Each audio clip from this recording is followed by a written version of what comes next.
para mitra kebajikan, selamat berjumpa dengan saya Bambang Eko Prasetyo, pencerita relief Candi Borobudur. Candi Borobudur istimewa karena memiliki 2672 relief, 1212 adalah relief dekoratif, sementara 1460 relief adalah relief naratif atau relief bercerita. Nah, jika para mitra kebajikan sempat untuk berkunjung ke Candi Borobudur, selalu ingat, silahkan mempelajari kisah reliefnya. Disitulah keistimewaan Candi Borobudur. Ada 5 gugus relief di Candi Borobudur. Gugus Karmawibangga, Gugus Jataka, Gugus Awadana, Lalita Vistara, dan Gandavyuha. Saat ini kita fokus ke Gugus Jataka. Jataka yang berasal dari kata ja dan ka yang artinya adalah jata itu kelahiran, ka itu kecil. Sebuah kelahiran pada saat tertentu di suatu tempat.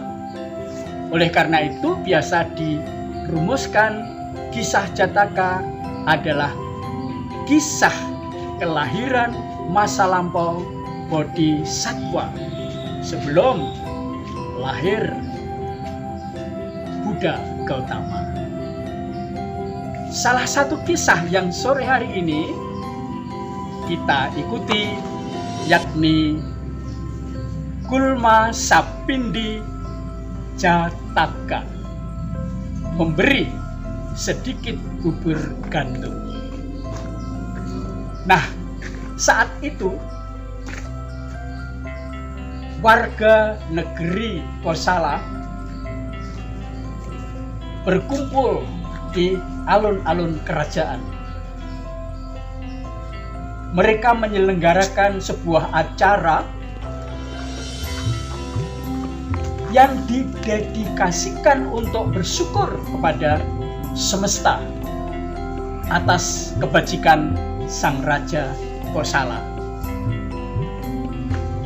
Raja Kosala memang adalah raja yang sangat bajik. Kebajikan itulah yang menjadi kekaguman seluruh warga negara Kosala. Tidak ada cacat, bahkan tidak ada keberatan sedikit pun terhadap pemerintahan Raja Kosala. Rakyat semua sejahtera dan semua bahagia. Mereka berhimpun di alun-alun karena mereka bersyukur atas karunia alam yang demikian melimpah saat ini. Panen raya mereka lakukan. Sontak mereka juga bergembira raya dan berbahagia raya. Semua yang ditanam tumbuh dengan subur, menghasilkan seperti apa yang diharapkan. Tarian, nyanyian, dan prosesi persembahan segala hasil panen mereka lakukan dengan keceriaan dan kebahagiaan yang tiada tara. Sang raja merenungkan peristiwa itu. Sang raja mencoba membuat refleksi dan sang raja merasa dibawa terhidup pada masa lampau. Kini ia menjadi raja yang sangat berkuasa. Namun sebenarnya ini adalah berbekal dari sebuah perbuatan yang sederhana. Sang raja mengingat kelahiran masa lampaunya. Dan saat itu sang raja adalah seorang yang miskin, bahkan sangat miskin. Ia bahkan tidak mampu mencukupi kebutuhan hidup keluarganya. Sebagai orang miskin, tentu saja ia bekerja keras. Namun sekeras apa yang dikerjakan pada masa lampau sang raja itu, ia tidak pernah meninggalkan dharma. Ia selalu menghormati pada kehidupan. Ia selalu berjuang untuk berbuat jujur. Ia selalu mengendalikan diri. Ia juga selalu berkata benar dan menghindari makanan, minuman yang memabukkan. Saat itu, ia menerima tamu, para pertapa yang singgah di rumahnya. Ia bergegas menyambut, mempersilahkan para pertapa itu memasuki rumahnya. Dan pada masa lampau itu, sang raja menyajikan air bening dan ia hanya memiliki semangkuk bubur gandum. Semangkuk bubur gandum itulah yang dipersembahkan kepada para pertapa. Para pertapa menerimanya dengan bahagia. Makanan yang tersedia hanya semangkuk bubur gandum. Namun, sang raja pada masa lampau itu menyerahkan semangkuk bubur gandum itu dengan perasaan yang ikhlas. Ia penuh kasih sayang dan hormat kepada orang-orang yang diberinya. Serta ia selalu mawas, mengenal diri, siapakah aku. Aku seorang yang miskin. Bahkan memberi makan pada keluarga pun kesulitan. Namun semiskin apa aku harus rela memberi. Dan hari ini aku hanya punya semangkuk bubur gandum. Sang raja terbangun dari mimpinya. Mimpi tentang masa lampau. Dan saat itu pula ia bercerita kepada permaisuri, ia bercerita kepada para penggawa kerajaan betapa miskin dunia. Tapi ia bersyukur dalam kemiskinan itu tetap bisa berbuat bijak, berbuat bajik. Bahkan ia berpengalaman memberi walaupun hanya semangkuk bubur gandum. Ketika hal itu diceritakan kepada permaisuri, diceritakan kepada para punggawa, tidak ada seorang pun yang berani bertanya. Atau mungkin para punggawa itu juga bingung. Apa hubungan raja yang berkuasa saat ini dengan semangkuk bubur gandum? Tidak ada yang bertanya. Namun sang raja menjelaskan. Para penggawa, juga permaisuriku, sebenarnya anugerah besar yang kuterima saat ini, aku menjadi seorang raja yang memiliki kuasa penuh atas sebuah wilayah, bukan hal yang cuma-cuma kuperoleh. Kekuasaanku yang besar, kekayaanku yang tiada tara, rakyatku yang sejahtera, bahagia, bumi Kosala yang subur makmur.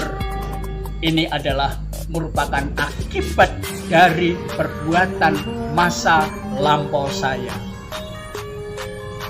Seluruh yang megah, seluruh yang besar di kerajaan ini berawal dari semangkuk bubur Mengapa?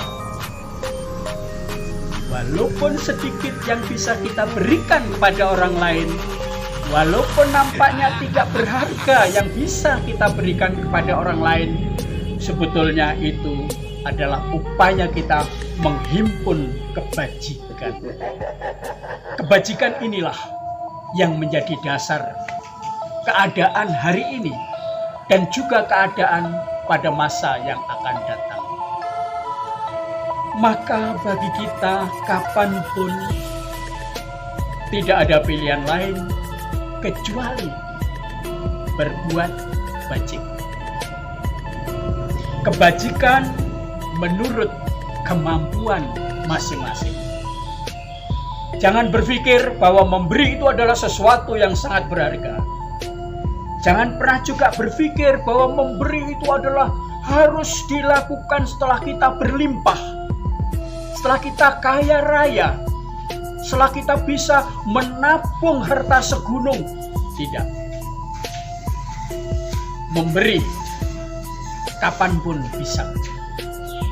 Bahkan memberi dalam kekurangan, memberi dalam keadaan kita miskin, itu adalah sebuah pemberian yang luar biasa. Ini adalah sebuah kebajikan yang terhimpun. Dan kebajikan yang terhimpun inilah yang akan menghasilkan sesuatu yang besar pada hari-hari yang akan datang. Para punggawa, permaisuri, bahkan rakyat yang hadir semakin menghormati sang raja. Mereka menjadi orang yang suka memberi. Mereka menjadi orang yang murah hati. Bahkan mereka terbiasa memberi walaupun tidak diminta. Tolong menolong, gotong royong, membantu orang yang berkekurangan menjadi karakter seluruh warga. Nah, para punggawa, juga rakyatku yang hadir di sini, ingat akan hal itu. Jika kebajikan yang kita lakukan, dampaknya adalah kebajikan pula. Jika hal buruk yang kita lakukan, maka akan menghasilkan sesuatu yang buruk pula. Setiap apa yang Anda tanam akan menghasilkan sesuatu persis dengan apa yang kau tanam. Menanam kebaikan, memetik kebaikan. Menanam keburukan akan juga menerima hal yang buruk. Kekayaan, kekuasaan, itu pun harus dilakukan dengan sebajik mungkin. Saya seorang raja, bukan berarti saya harus menguasai rakyat. Saya sebagai seorang raja bukan berarti saya harus menginjak-injak punggawa. Saya harus memilih tetap yang terbaik.